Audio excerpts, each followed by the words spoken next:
Hello दोस्तों, स्वागत है आप लोग का। फ्रेंड्स, आज डेट है 20 अप्रैल। देखते हैं करंट अफेयर न्यूज़ में कौन कौन सी न्यूज़ इंपॉर्टेंट है हमारे एग्जाम पॉइंट ऑफ व्यू से। ठीक है, इनको वीडियो पैक्स वगैरह लेना होगा दोस्तों, आप हम इस नंबर पर डायरेक्टली कॉल कर सकते हो। ठीक, stay home, be safe, safe your family. आपको पता है कि लॉकडाउन की जो डेट है दोस्तों वो 3 मई 2020 तक बढ़ा दी गई है, तो घर में बैठिए, आराम से पढ़ाई करिए। हाँ, एक चीज़ और है, बहुत सारे बच्चे ये पूछते रहते हैं कि सर यूपीएससी की एग्जाम की डेट बढ़ेगी क्या? देखिए, ये डिसाइड कब होगा? ये डिसाइड होगा दोस्तों 3 मई के बाद। क्योंकि अगर 3 मई के बाद, मान लेते हैं अगर इस डेट के बाद दोस्तों अगर डेट एक्सटेंड होता है, राइट? अगर मान लीजिए डेट क्या होता है आपका, एक्सटेंड होता है, तब तो मान लीजिए कि यूपीएससी एग्जाम टल सकता है। बट वैसे यूपीएससी ने कहा कि हम सेम डे पे ही कराने की कोशिश करेंगे अगर ये एक्सटेंड नहीं होता है तो। अब प्रोबेबिलिटी क्या है? ये याद रखिए, 99% प्रोबेबिलिटी ये है कि यूपीएससी का जो इस बार प्रीलिम्स का डेट है वो चेंज होना चाहिए। ठीक है, क्योंकि ये 3 मई तक लॉकडाउन नहीं रहने वाला है, ये कम से कम पूरा मई ही रहने वाला है। ठीक है, पूरा मई का महीना रहने वाला है। तो घर पे आराम से बैठ के पढ़ाई करिए, जो हमारी वीडियो पैक्स है आप वो लेके घर पे रह के पढ़ाई करिए। अगर आपकी कोचिंग वगैरह कुछ भी बंद है, सब कुछ बंद ही चल रहा है वैसे तो। ठीक है, तो आप डिजिटल रूप से आराम से सारी पढ़ाई कर सकते हैं। हमारा एनसीईआरटी का वीडियो पैक है, राइट? एनसीईआरटी वीडियो पैक से हमारे पढ़ाई कर सकते हो आप। उसके साथ साथ हमारा पॉलिटी का वीडियो पैक है, हिस्ट्री का वीडियो पैक है, करंट क्रैश, ये सारे हैं, इसको आप लेके आराम से पढ़ाई कर सकते हो। इसके अलावा हमने दोस्तों को कॉम्बो बना रखा है। जैसे कोई बच्चा है जो ये सोचता है कि मैं एनसीईआरटी के साथ साथ हिस्ट्री भी पढ़ लूँ, पॉलिटी भी पढ़ लूँ, तो आप ये कॉम्बो पैक भी हमारा लेके पढ़ सकते हैं। हमने इसमें कई कॉम्बो पैक्स बना रखे हैं सब्जेक्ट्स वाइज, तो जो आपको चूज करना है। जैसे जो लोग 2020 में अपीयर हो रहे होंगे, ठीक है, तो हमारा आईएएस प्रीलिम 2020 का 18 मंथ का करंट अफेयर है, वो ज्वाइन कर सकते हो आप। ठीक है, इंडिविजुअली आपका इस समय ऑफर में आपको 2250 रुपये में पड़ जाएगा। ठीक है, तो हमने कोविड-19 में दोस्तों 10% का ऑफ दे दिया, जिसमें पहले ये 2500 का पैक था, अभी आपको 250 2250 का पैक मिलेगा। ठीक है, तो ऐसे सारे हमारे पैक्स हैं जो हमने डिटेल में सारे यहाँ पे दे रखे हैं, तो आप उसको देख सकते हैं आराम से एक एक करके आप देख सकते हैं इसको। ठीक है, अब बात ये है कि इसको ज्वाइन कैसे करें। बहुत सारे बच्चों को डाउट होता है कि सर आपने बता तो दिया पैक, हम ज्वाइन तो करना चाहते हैं लेकिन ज्वाइन कैसे करें। देखिए, ज्वाइन करने के लिए कुछ नहीं करना दोस्तों, आपको इसी नंबर पे, क्योंकि आज के टाइम पे देखो सबके पास फोन पे, पेटीएम, गूगल पे, भीम यूपीआई लगभग 80 to 90% जनता के पास आज के टाइम पे है, राइट? आपके पास नहीं हो तो शायद आपके पड़ोसी के पास होगा, या आपके पास किसी ना किसी मित्र के पास तो होता ही है, क्योंकि आज के टाइम में सारे लोग स्मार्टफोन यूज करते हैं, राइट? तो इसी नंबर पे हमारा ये सब कुछ है, फोन पे भी है, पेटीएम भी है, गूगल पे भी है, भीम भी है, यूपीआई भी है। उसके अलावा आपके पास अकाउंट का भी ऑप्शन है, लेकिन ये आपको पता है कि बैंक में थोड़े से, बैंक अभी क्या है कि 4 बजे तक सुबह मतलब 12 बजे से लेकर 4 बजे तक ही सारे प्रोसेस करते हैं। और बैंक में भी आजकल जो जनधन अकाउंट है उनके सारे प्रोसेस बहुत ज़्यादा होते हैं, तो बैंक में इतना ज़्यादा काम होता है कि आपको जाने और वहाँ पे फीस जमा करके ज्वाइन करना थोड़ा सा मुश्किल होगा। बट अगर आपको लगता है कि आप कर सकते हो, डेफिनेटली हमारे अकाउंट नंबर है, वहाँ पे आप जाके आराम से ज्वाइन कर सकते हो। पेमेंट करने के बाद करना क्या है, पेमेंट का स्क्रीनशॉट या फोटो देना है। ठीक है, उसके बाद अपना नाम और अपना मोबाइल नंबर आपको इसी नंबर पे भेज देना है। ठीक है, चलिए दोस्तों आगे बढ़ते हैं। थोड़ा गला ठीक नहीं है, इस वजह से थोड़ी सी आपको अजीब अजीब सी आवाज़ें आ रही होंगी। ठीक है, तो आगे बढ़ते हैं। देखिए, अब बात करेंगे दोस्तों कोविड-19 की। तो कोविड-19 दोस्तों हमारे यहाँ जो केसेज़ है, लगभग दैनिक जाट की बात करें तो 1600 से ज़्यादा हो चुके हैं, 1650 से ज़्यादा हो चुके हैं। बट अगर उसके बाद आपको वर्ल्ड मीटर करके एक वेबसाइट है, अगर उसमें देखोगे तो आप 17,000 के आसपास दिखाएगा आपको। ठीक है, अगर दैनिक जाट की राष्ट्रीय संस्कृत की बात करें तो आप उसको आपको उसमें दोस्तों 16,500 से ऊपर दिखाएगा, राइट? और अगर आप वर्ल्ड मीटर देखोगे तो 17,000 से ऊपर दिखाएगा। बट अगर आप गवर्नमेंट की वेबसाइट पे देखो, थोड़ा लेट अपडेट होता है, तो ये लगभग 15,500 के आसपास है। ठीक है, तो बेसिकली याद रखेंगे। तो रफली आप मान सकते हो कि अभी 16,000 केसेस है हमारे पास, मतलब कोरोना के केसेस हमारे देश में है, और ये रेपिडली बढ़ते जा रहे हैं। तो मैं आपसे यही रिक्वेस्ट करूंगा दोस्तों, अगर जरूरत ना हो तो बिल्कुल भी घर से प्लीज ना निकलें। ठीक है, क्योंकि एक लोग का संक्रमण पूरे परिवार को संक्रमित कर सकता है, और बच्चों को और बूढ़ों को सबसे ज्यादा इसमें संक्रमित कर सकता है। तो please be careful, save your family, right? तो चलिए बात करते हैं, इसमें डब्ल्यूएचओ का थोड़ा रोल हो जाता है। तो डब्ल्यूएचओ की स्थापना की बात करें दोस्तों, तो 7 अप्रैल 1948 को हुई थी। ये याद रखिए, डेट आपके एग्जाम पॉइंट से इंपॉर्टेंट है। 7 अप्रैल को ये दोस्तों वर्ल्ड हेल्थ डे के रूप में भी बनाते हैं। ठीक है, इस महीने में हमने मनाया था। और इसके सदस्य देश की बात करें तो 194 इसमें सदस्य देश है। और हेडक्वार्टर कहाँ पे? जिनेवा। जिनेवा कहाँ पे है दोस्तों? स्विट्जरलैंड में। तो याद रखेंगे, स्विट्जरलैंड का आपको पता है कि अभी हमारा, उन्होंने उनका एक पर्वत है, उसमें उन्होंने क्या किया था, भारत का तिरंगा बनाया था प्रोजेक्टर के थ्रू। ठीक है, आपने ये देखा होगा, बहुत वायरल हुआ था, राइट? तो ये याद रखिएगा, जो आपके एग्जाम पॉइंट से इंपॉर्टेंट, इसमें क्या हो जाता है कि इस पर्वत का नाम, पर्वत कहाँ पे है, आपको ये याद रखना है। ठीक है, और दोस्तों अगर पर्वत का नाम बोल ही रहे हैं, तो चलो मैं पर्वत का नाम भी बता देता हूँ आपका। मैटर हॉर्न पर्वत का नाम जो था वो था, ठीक है, मैटर हॉर्न पर्वत कहाँ पे है? ये आपका स्विट्जरलैंड में है। ठीक है, तो ये याद रखें, मैटर हॉर्न बोलते हैं इसको। ठीक है, तो ये आपके एग्जाम पॉइंट से इंपॉर्टेंट है। तो ये आपको यूपीएससी पूछा जा सकता है क्योंकि यहाँ पे देखो इन्होंने तिरंगा बना के ऐसे बनाया था प्रोजेक्टर के थ्रू, राइट। तो मैटरहॉर्न पर्वत था। तो आपके एग्जाम पढ़ने तो ये इंपॉर्टेंट है, किस देश ने किया, उस देश का पोस्टमार्टम तो करिए, लेकिन आपको बस इतना याद रखना है कौन सा पर्वत पे इन्होंने बनाया था। तो ये स्विट्जरलैंड का लगभग 14,000 से ऊपर 14,690 के आसपास की ऊंचाई का ये पर्वत है, स्विट्जरलैंड में सबसे ऊंचा है। स्विट्जरलैंड का सबसे ऊंचा पर्वत है जिसको हम मैटरहॉर्न के नाम से जानते हैं, ठीक है, मैटरहॉर्न पर्वत। इन्होंने प्रोजेक्ट के थ्रू इस पे भारत का मैप बनाया था और भारत को धन्यवाद कहा था कोरोना वायरस के जो लोग काम कर रहे हैं। तो बेसिकली याद रखिए, जो आपके एग्जाम पढ़ने से दोस्तों मोस्ट इंपॉर्टेंट हो जाता है। तो देखो तरीका यही होता है पढ़ने का कि आप इतनी चीजें इतने तरीके से पढ़ लो कि कुछ बचे ही ना। अब आपके लिए इंपॉर्टेंट क्या हो जाता है कि आपने क्या किया, यहाँ पे आपने पूरा स्विट्जरलैंड की मैपिंग कर ली, ठीक है, स्विट्जरलैंड की दोस्तों पूरी मैपिंग कर ली। इस पर्वत के बारे में सोच लिया कि पर्वत कहाँ पे है और इसकी हाइट कितनी है, लगभग 14,690 के आसपास इसकी हाइट है। मैटरहॉर्न नाम है, ठीक है। तो आपने अगर इतना भी अगर पढ़ लिया, मैटरहॉर्न भी पढ़ लिया दोस्तों, तो आपके लगभग काम हो गए। अगर यूपीएससी पूछेगा तो मैटरहॉर्न इस पर्वत के नाम पूछ लेगा, इसकी हाइट पूछ लेगा, ठीक है। या फिर स्विट्जरलैंड में जो इनके फेमस फेमस प्लेसेस है जैसे जिनेवा हो गया, तो ऐसे आप मैपिंग वाला काम यहाँ पे कर सकते हो। बेसिकली याद रखिएगा, जो मैंने आपको देखो तरीका है वो बता दिया दोस्तों पढ़ने का, राइट। अब डब्ल्यूएचओ कौन कौन सी रिपोर्ट निकालता है वो देख लेते हैं। World health static report, ambient air pollution report, world health report, tuberculosis report और ग्लोबल न्यूट्रिशन रिपोर्ट। तो बेसिकली याद रखेंगे कहाँ से फैला था ये दोस्तों। अगर बात करें तो वुहान सिटी चाइना में है, ठीक है, ये है वुहान।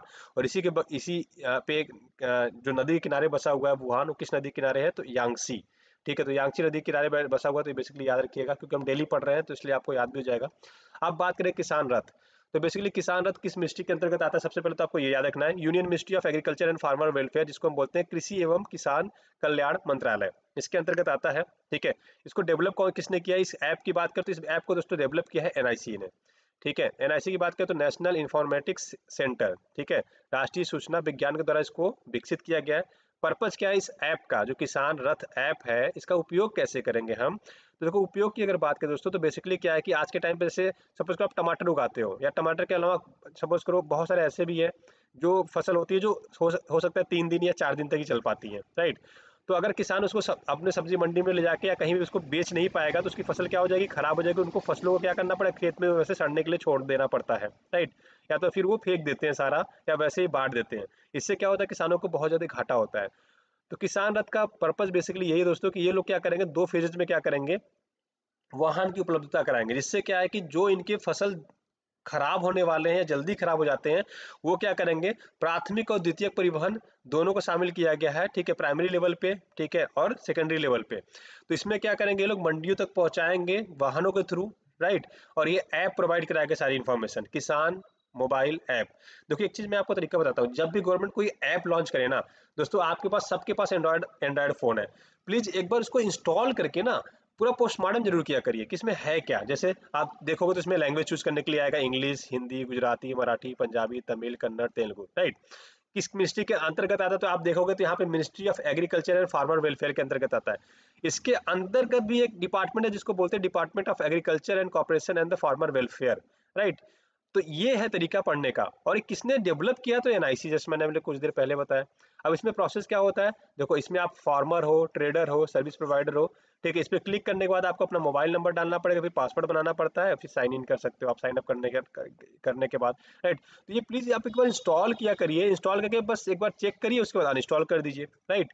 अगर आपको मोबाइल नंबर करेक्ट डालना है तो करेक्ट डालिए, नहीं तो कोई मतलब करेक्ट डाल भी देंगे तो कोई दिक्कत नहीं है, क्योंकि गवर्नमेंट का ऐप है, ठीक है। तो आपका ऐसा नहीं कोई फ्रॉडरी हो जाए कि एनआईसी आपके साथ डाटा चुरा के कुछ कर लेगा, नहीं। गवर्नमेंट का ऐप है तो गवर्नमेंट पे तो आप बिलीव कर सकते हो, क्योंकि आधार कार्ड, मोबाइल नंबर, सब कुछ आपका गवर्नमेंट के ही तो अंडर में होता है।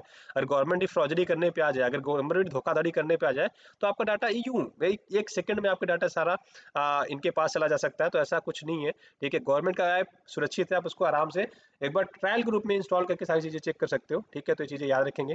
अब बात करें दोस्तों त्रि मेरे सुसूर, ठीक है, सुरूर, सॉरी, त्रि मेरे सुरु स, ठीक है।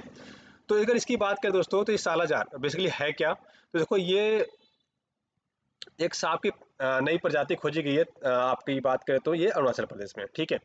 तो अरुणाचल प्रदेश से तो देखो अब कैसे पढ़ाई करते हैं, मैं आपको जस्ट एक सिंपल तरीके से बताता हूँ। देखो एक तो ये जो सांप पाया गया, कहाँ पे पाया गया, तो सबसे पहला काम क्या है, अरुणाचल प्रदेश में। तो आपको एक चीज तो पता चल गई कहाँ पाया गया दोस्तों, अरुणाचल प्रदेश में। दूसरा इसका नाम क्या है, ठीक है, इसको ग्रीन पीट वाइपर भी बोलते हैं, और इसका वैज्ञानिक नाम की बात करें तो इसको बोलते हैं त्रिमे सुरु स, सालाजार, ठीक है, त्रिमे सुरुस सालाजार बोलते हैं इसको, ठीक है। तो ये नाम याद रखेंगे, इसका वैज्ञानिक नाम है। अब यूपीएससी क्या करेगा, यूपीएससी एग्जाम में डायरेक्टली आपसे पूछ देगा त्रिमेर सुरु सालाजार क्या है, ठीक है। त्रिमेरे सुरु सालाजार क्या है, आपसे डायरेक्टली एग्जाम में ये पूछ देगा, राइट। कि एक पक्षी है, एक सांप की प्रजाति है, एक टाइगर है, और एक ऐसे ही कीट भक्षी है। समझ रहे हैं। ऐसे आपको एग्जाम में ऑप्शन देके पूछ देगा दोस्तों, जिसमें आपको बताना रहेगा कि क्या है बेसिकली, ठीक है। तो देखिए ये आप इसका वैज्ञानिक नाम तो आप याद रखेंगे, इसको ग्रीन पीट वाइपर के नाम से भी हम लोग कई बार जानते हैं। ठीक है, तो इतनी चीजें याद रखेंगे। अरुणाचल प्रदेश में पाया गया, अरुणाचल में पक्के टाइगर रिजर्व है। तो आपसे देखो यूपीएससी 2 क्वेश्चन पूछा जा सकता है, हो सकता है इसके बारे में ना पूछे, राइट। ये येलो कलर का थोड़ा दिखता है, ग्रीन येलो कलर में दिखते हैं। तो यूपीएससी आपके इसके नाम भी ना पूछे, हो सकता है इसके नाम भी ना पूछे, अरुणाचल प्रदेश के बारे में कुछ ना पूछे, ये पूछ दे पक्के टाइगर रिजर्व कहाँ है, आपसे ये पूछा जा सकता है। तो ये देखो तरीका होता है कि हर पॉसिबल तरीका जो है यूपीएससी में क्वेश्चन पूछे जाने के, वो सारे दोस्तों कवर करो कि कुछ रहे ही ना, कुछ बचे ही ना, ठीक है। चलिए देखते हैं अरुणाचल प्रदेश के थोड़ी सी पोस्टमार्टम कर लेते हैं। तो अरुणाचल प्रदेश दोस्तों एक ऐसा हमारा राज्य है जो 3 देशों के साथ अपना बॉर्डर शेयर करता है। आप इधर देखोगे तो वेस्ट में देखोगे तो भूटान के साथ बॉर्डर करता है, नॉर्थ में देखोगे तो आप चाइना के साथ बॉर्डर करता है, और ईस्ट में देखोगे तो म्यांमार के साथ अपना बॉर्डर शेयर करता है। उसके बाद राज्यों की बात करें तो ये अपना बॉर्डर जो शेयर करता है दोस्तों, आसाम के साथ और नागालैंड के साथ अपना बॉर्डर शेयर करता है। बेसिकली ये चीजें तो बेसिक है जो आपको याद रखनी है, ठीक है। नॉर्थ ईस्ट 7 सिस्टर प्लस 1 देशों में आता है। 7 सिस्टर में ये 7 देश आ जाते, 7 अपने राज्य आ जाते हैं, और 1 कौन होता है, सिक्किम होता है। 7 सिस्टर प्लस 1 के नाम से जानते हैं, टोटल 8 जो आपके नॉर्थ ईस्ट के राज्य कहलाते हैं। ये नॉर्थ ईस्ट के सारे राज्य आपको नाम याद होना चाहिए दोस्तों, जैसे अरुणाचल प्रदेश आता है, नागालैंड आ जाता है, ठीक है। उसके बाद मणिपुर, मिजोरम, त्रिपुरा, ठीक है, मेघालय, आसाम। तो बेसिकली सारे राज्य आपको याद रखने हैं, ठीक है। अब इसके देखो राष्ट्रीय पार्क या टाइगर रिजर्व जो भी है, एक सारे एक एक करके याद रख सकते हैं आप। जैसे नमदफा कहाँ पे है, तो अरुणाचल प्रदेश में। मोलिंग राष्ट्रीय उद्यान कहाँ पे है, तो अरुणाचल प्रदेश में। पंखुई वन्यजीव अभयारण्य, जैसे यूपीएससी पूछ चुका है पंखुई के बारे में, आई थिंक 2017 या 18 में पूछा था उसने, पंखुई वन्यजीव अभयारण्य के बारे में, ठीक है।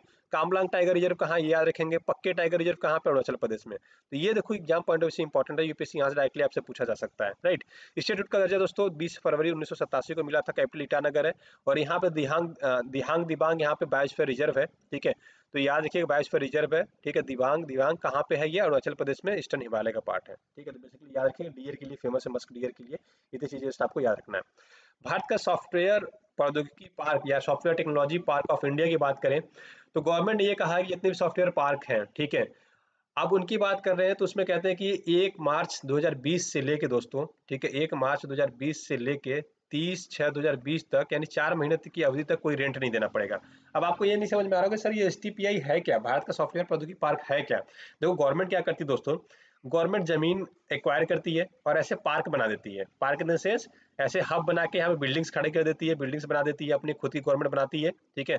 और सपोज करो आपके पास स्टार्टअप का आइडिया है, कोई सॉफ्टवेयर बनाने का, कोई सॉफ्टवेयर कंपनी स्टार्ट करने का है, तो आप गवर्नमेंट से अप्रोच करिए। गवर्नमेंट अपनी बिल्डिंग में से 1 रूम, 2 रूम, 4 रूम जितने भी आपको लेना है, वो रेंट के हिसाब से आपको ये आपको बिल्डिंग किराए पे दे देते हैं।